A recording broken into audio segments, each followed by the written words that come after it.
So in this episode of What You Shootin' With, I'm going to explain why I opted to return my Osmo gimbal and decided the Osmo Pocket would be a much better fit for my needs and personal use. So why did I get rid of my Osmo 2 gimbal?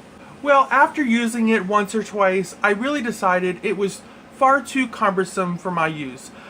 I did not enjoy walking about with it. I found myself having to shift arms every few minutes because it was a bit too heavy. Aside from that, it just looked clumsy.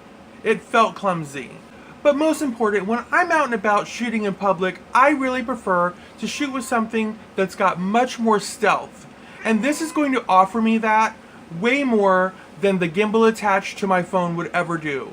Remember, the Osmo Pocket is not a GoPro, and the GoPro is certainly not an Osmo Pocket.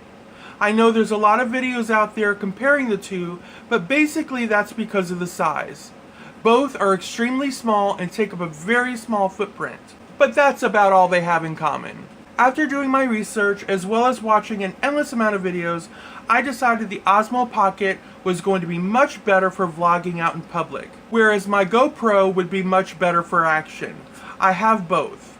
Having said that, I don't really have much call for my GoPro because I don't tend to do a lot of action videos. Now, aside from the amazing picture quality with the Osmo Pocket and its capability to film in 4K 60 frames per second, there's one very obvious selling point that brought it home for me, and that's the fact that it's got a built-on external gimbal. Now, if you're a gal that happens to sashay down the street, one hip to the west, the other to the east, you realize that you're not going to get the most steady of video. So that's where the Osmo Pocket comes in.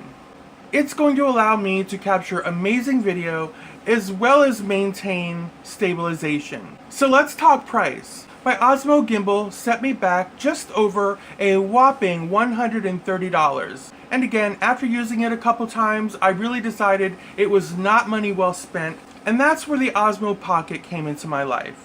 Even though this had a selling point of about $350, almost 3 times the price of the gimbal alone, I really decided that this would be money well spent.